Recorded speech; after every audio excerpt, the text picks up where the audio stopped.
All right, let me share my screen.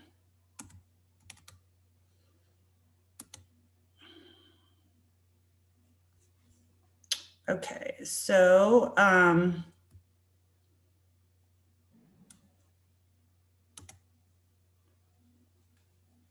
let's talk about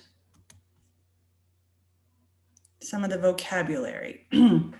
Now, this module has a lot of vocabulary that we review throughout the course. And you're going to hear it a lot as an SLPA working in the field. If you click on the PDF, it has, and hang on, let me stop the share. Can you guys see the PDF that I just pulled up? Yeah. Okay. Yeah. Sometimes it lets you go between things, sometimes it doesn't. Okay, so you'll see the word and then you'll see the definition. So anytime someone's like, oh, I can't find it, they're all in here. So just kind of review it. And again, we use a lot of acronyms, meaning like TBI we'll use for a traumatic brain injury, or IEP for individual education plan, or ISP for individual service plan. So we use a lot of terminology, MLU, which is mean length of utterance. So I try to put all the acronyms in here too. But if you have an acronym, you're not sure what it means, please let me know. I really don't want any of you to, and I try to not put the acronyms in the questions. So I apologize if that has occurred. So a couple of big key ones that I really want you to be sure you know.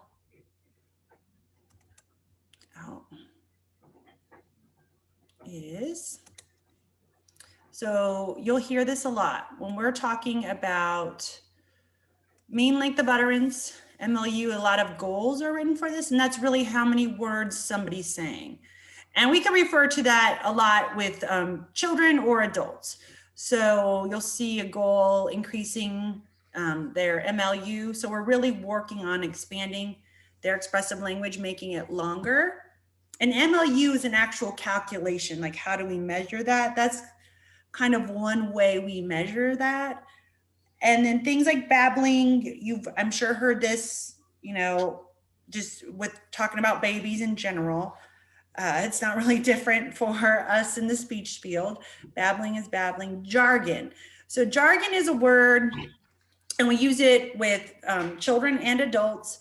So it's kind of when they're verbalizing it, it sounds like speech, but they're not really making any real words.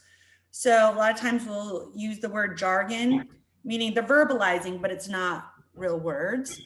Or you might hear one real word or so in there. And then language comprehension, language processing. To me, those a lot of the times are the same thing. And we're really talking about receptive language. So when we look at processing, comprehension, understanding, that's really called all under the umbrella of receptive language. But a lot of times, processing is a buzzword that people like to use. Comprehension. So sometimes when we're talking about language, we're really focusing on what somebody understands from language. And then really have a good idea of morphemes, morphology, and semantics. So those are components of language, and you'll hear your supervisor use it, you'll hear other professionals use it, you'll read those words in reports. So be real clear on what those things, because morphemes and morphology are related, but not the same thing. So just feel like you have good handle on these words. So these words are highlighted for module 2, but the PDF that's in module 2 is really the whole course. So I'm not expecting anybody to know all the words in the PDF on this particular page for this module. It's just things you can refer to, or what's the definition? What's the definition I'm looking for? Okay, language development assignment. So part of what we do as far as remediating language, improving language, you kind of also need to know, what does typical language look like? So, and many times, these are things I have a discussion with my SLPA. when they might report to me, hey, they're doing this, this, and this, or, you know, hey, verb tense is improved, but now we're struggling with, you know, pronouns or something like that. So really kind of you have an understanding of language development will also help you report how a particular client is doing. And so just be familiar. So look up language. There's lots of good references on typical language in your book. There's also some great information. So somebody asked, where do I find this? Well, there's lots of different places, but hang on. Let me go to the read and review.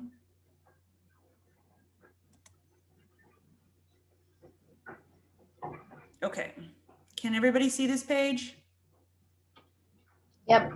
Okay, so there's lots of different things. So there's a PDF about mean length of utterance, and then grammatical morphemes and order of acquisition. So let's open this. So some of this stuff has the same information or overlapping information. As you get to know me as an instructor, what I like to do is kind of give you the same information several different ways, because sometimes for whatever reason, something is easier for you to remember, recall, it sticks. So I do like to give you information that kind of is redundant. And I think that helps you remember. Maybe that's my kind of learning, looking at it several different times in several different ways. So you'll hear a lot about Brown's morphemes. And so when you look at this, this is kind of the grammatical morphemes in order of acquisition, typically. So it kind of goes in order. And then looking at when we're saying, hey, you know, they're on track, and we look at this, plural, past, you know, irregular verbs, possessives, can they show ownership of something in their language? The, you know, third person singular, third person irregular. These are all components of language that sounds very English, English-esque. And that's, I don't want to ever say we're, you know, we teach English, but these are the components of our language that we're looking for as far as language development go. So you'll see a lot with the copula, and and the reason why is kind of that basic verb. It's kind of the verb of being. So is real important in our language. And, you know, that's really, it is. So looking at that, kind of being familiar, will also help you when you're trying to calculate MLU. Now, here's Brown's morphemes chart. And hopefully this looks familiar. So this kind of gives you the ages. So we look at stage 1, 2, 3, 4, and 5. The other one doesn't give you those labels. It kind of just goes in order. And you can look at what's expected, 15 to 30 months. And you'll see a lot of overlap. And where's their mean length? We're looking at, you know, the average is 1.75, and we're looking at 1.5 to 2. So, you know, stage 2, 28 to 36 months. Okay, whereas, you know, what do we expect? And where should their mean length of utterance is? On a basic, this isn't exactly one-to-one correspondence, but I kind of think of it in these terms. At 1, they should be using 1 word. At 2, they should be using 2 words together. At 3, 3 words or close to 3 words.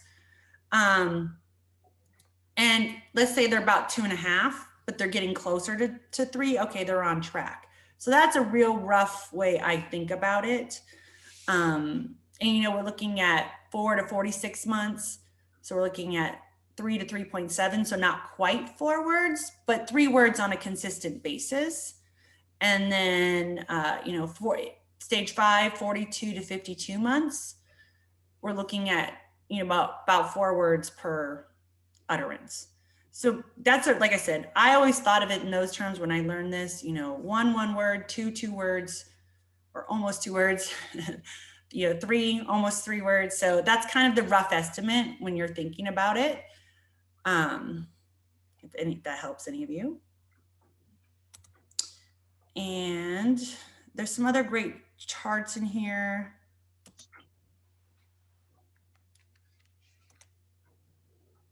This one's a great article that's more of a narrative on supporting language development. So this is things we'll do ourselves in therapy, as well as support a caregiver in developing language.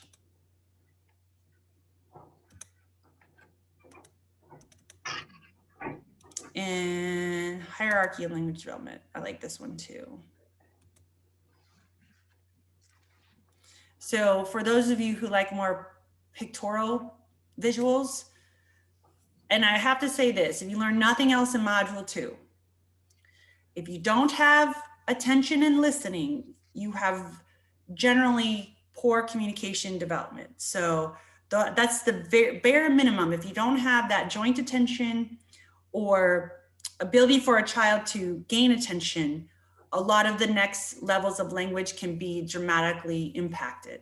So attention and listening is critical and crucial to then further development. So let's just take, you know, your blanket attention deficit disorder, where they risk for a lot of different things. A lot of people say, well, it's attention, that's not gonna affect other areas. It affects all areas. And actually, when you look at it, it really affects your IQ. So attention and listening are components of your cognitive abilities. And if those are impaired, you know, that definitely can skew your cognitive levels. And then when it's affected at a young age, we're looking at a lot of components that can impact language development, your verbal comprehension, ability to communicate, as well as, you know, respond to questions, directions, and all those things social. So you got to have attention and listening. That's the groundwork. That's the bare minimum to get the next levels. So then we look at play. So play skills, super important, very critical to language development. And really, for when we're looking at language services for very young children, especially not just birth to 3, but absolutely critical for birth to 3. And then when we look at that next big jump, that 3 to 6, 3 to, and I say 7 now even, play-based is super helpful, critical, important to develop many things in language, and then understanding of language, vocabulary. So like vocab is kind of further down, and then kind of the building those sentences, and then that narrative language piece, as well as speech. So if you look at this hierarchy, I like this visual.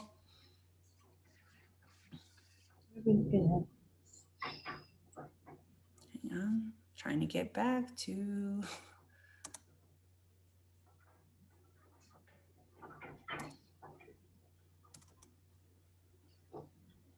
No, I don't want to see. I want to let me get out of here.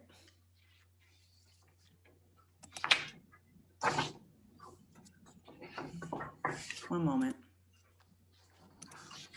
Oh, it won't let me minimize. I don't know why it won't let me get out of that JPEG. Oh, lovely, lovely parts of Zoom. There we go. Okay. Then looking at this last one.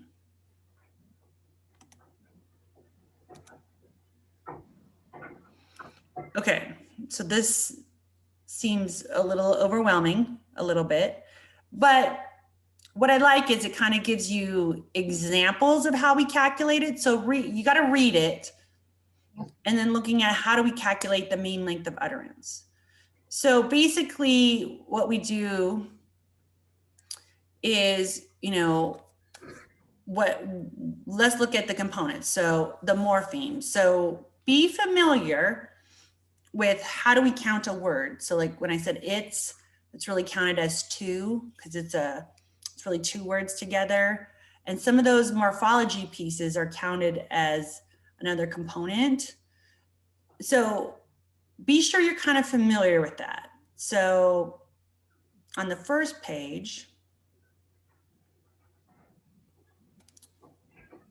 so we have the following utterances, and then we calculate the MLU as follows. So go home now is 3.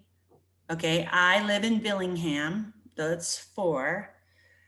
And then mommy kissed my daddy. So if you look, why is kiss 2? Because it's that morphological ending on kissed. So that shows understanding of past tense verbs. So, you know, mommy, daddy, that's just, you know, your mom and dad. And then my, there you go, a pronoun, but that's only 1. But kissed is counted as 2. So that's not 4, that's 5. So, and then if you look at the next one, I like your dogs. That's not 4, that's 5, because that plural marker indicates another component of language. So just be familiar, look at that. There's lots of things on the internet. But I like this because this is a very simplistic, very structured way that they explain it to you. So I like this one. It is also explained in your book too. So please review both. And like I said, I try to give you guys some of the information that's the same.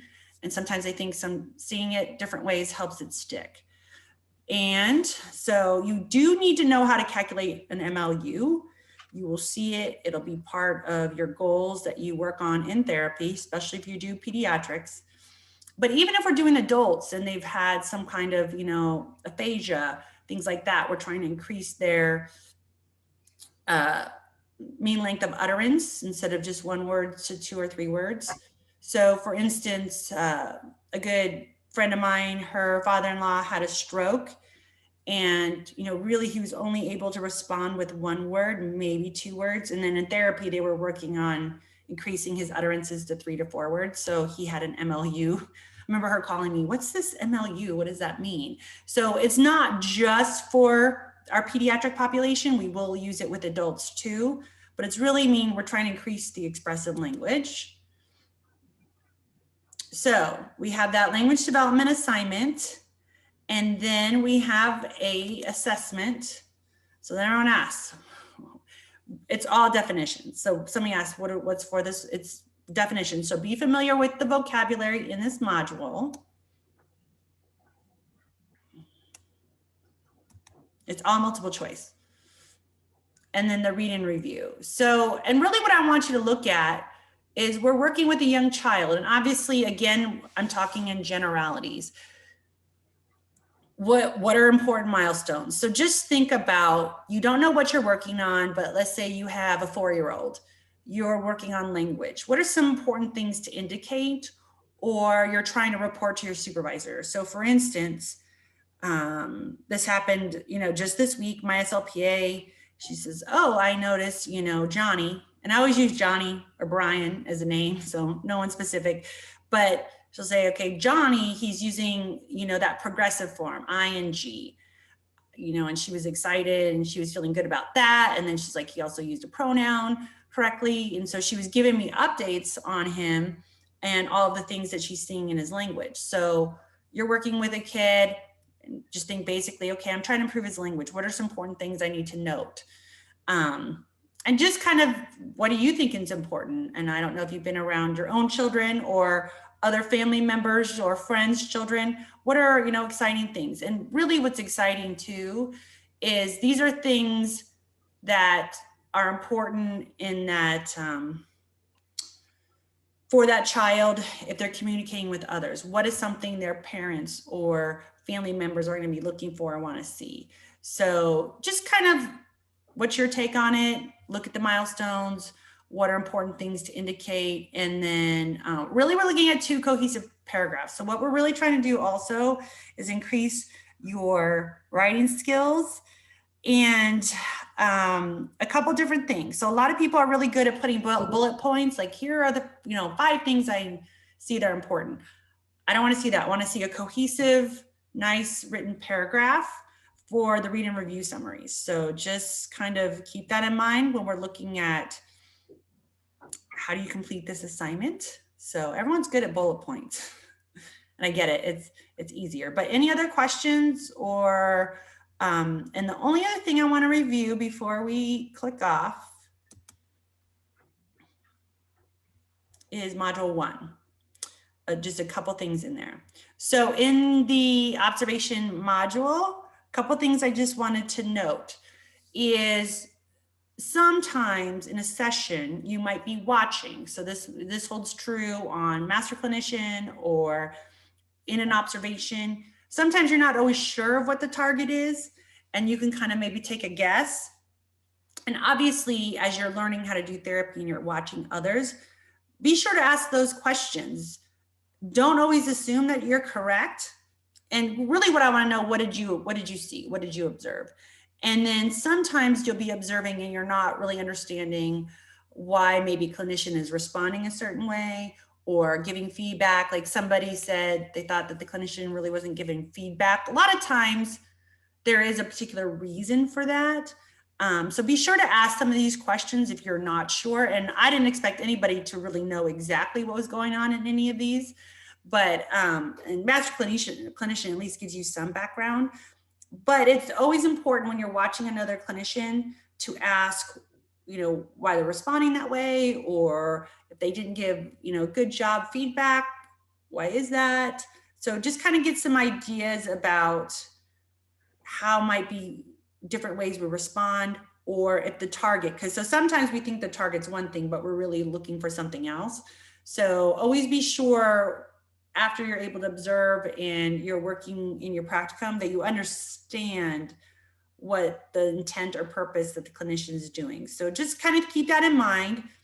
No one is expecting you guys to know exactly what's going on, why, and always what the target is. If you're not given that, you're just watching.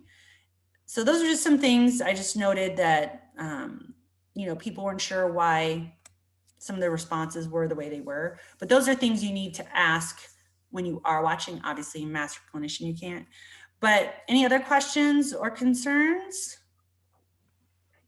No. I would like just to go ahead with somebody. Okay. I would like just to ask like a question about like the assignment. Okay, go ahead. The one, yeah, is just, are you looking for something in particular, or we can both, like space between, achievements in, for example, semantics, form, a little bit of pragmatics, for example, for a 7-year-old. Are you talking on the read and review summary or on? No, the other assignment. Oh, on the observation. Really, I was just reading what you guys got out of that because I didn't give you a particular purpose. I just wanted you to watch a session. Oh no, sorry, I'm talking about module 2. On which assignment? Language development? Yes. Oh, okay. So what I'm looking for, yeah, you can look at the different components, receptive language, expressive language, you can look at semantics, morphology, pragmatics, absolutely. But what are we expecting language-wise? So out of a typical 2-year-old, do they have greetings and farewells? Do most 2-year-olds know how to wave hi and bye? Is that something we expect out of most 2-year-olds? Or a typical 4-year-old, what's expected? So for instance, I see a typical 4-year-old that doesn't greet others or smile or wave or say bye or maybe know how to. I'm a little concerned. And a 7-year-old that can't do that, I'm more concerned from a pragmatic component. So for instance, sometimes I'll see a client and I'm doing an evaluation and a parent's telling me, that they talk. So this happens a lot. Let's say I'm getting a 2-year-old and they do a lot of talking. And my version of talk and parents' version of talk might be two different things. And a lot of times what I hear is they're doing a lot of jargon. So they're verbalizing, but they're not making real words. So if I hear a lot of jargon in, say, a 2 or 3-year-old, I have a different, where a parent might just report, yeah, they're talking. Well, they're technically just verbalizing. They're not using language with intent. Can they label things? Can they ask, go bye-bye, things like that. So you can look at any of those components of language. I'm just looking for 5 characteristics. So whatever 5 characteristics you want to indicate that are kind of our markers. So for me, when I'm doing a screening, I'm looking for markers in language, like, okay, can they greet? Can they label some items? Do they have some verbs in their repertoire? Do they use 2 words together? So sometimes you'll get a client in our pediatric population that has lots of language skills, but what might be missing? They might be missing that pragmatic portion. So I usually kind of indicate, you can indicate, you know, an expressive language thing, a semantic thing, a morphology thing, and a pragmatic thing. That's fine. But Okay. really, what would cause you to have a red flag? Hey, you're at, this is what happened. So let's say you're in a setting, and let's take a school. You're working with a group, and you're with, let's say, another kindergarten class, and you see some red flags. What are some things you might alert your supervisor to? For instance, this happened the other day. I'm in a fourth grade classroom. This particular student was talking, and me and my SLPA both looked at each other like, wow, who is this kid and where did he come from? And maybe we need to see him. So some red flags came up for her. And then when she alerted me to it, I had red flags too. And just some things that we saw that maybe we needed to talk to the teacher, and he was new to us. So we were starting to get info. But these are things that, working with in conjunction with your supervisor, that you are going to kind of be eyes and ears also. Or especially as you're working with a client, they're improving, and then you're reporting to your supervisor how they're doing. For instance, we have a lot of kids that have a lot of language content, but poor pragmatics. So if she sits there and tells me, hey, their MLU's 5 or 6 words, but they're still not playing or interacting with others, I'm a little concerned about that. So I just want you guys to have a good basis of understanding, what does a typical 2-year-old do, what does a typical 4-year-old do, and what does a typical 7-year-old. So kind of that span, that early age group, have a good idea. And really just 5 characteristics, as long as it's within that, you know, group. Is it okay if it's more? Because I need like Sure. longer. Okay. Feel free All to add more if you want to. But I'm not looking for every component, but just what are 5 prominent things we're looking for? That's Okay. really Thank what you. I want you guys to have a good understanding of.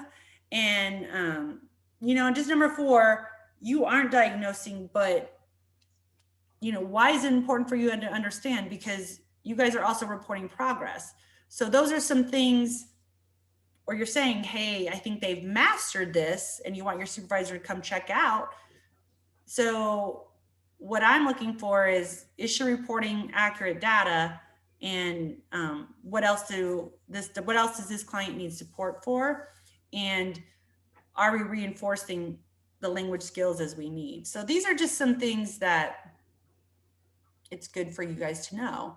And you do struggle with knowing kind of mastery of progress if you're not real familiar with typical language development. So, and this holds true a lot, from, birth to adulthood.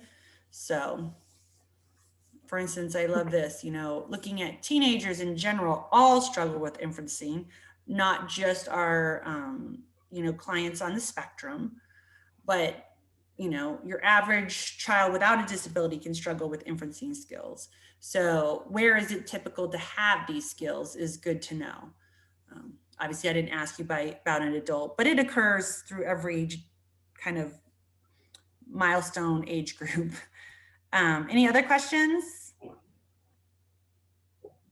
All righty then. Thank you guys for joining me, and we will see you next week. Bye. Thank you. Bye. Bye.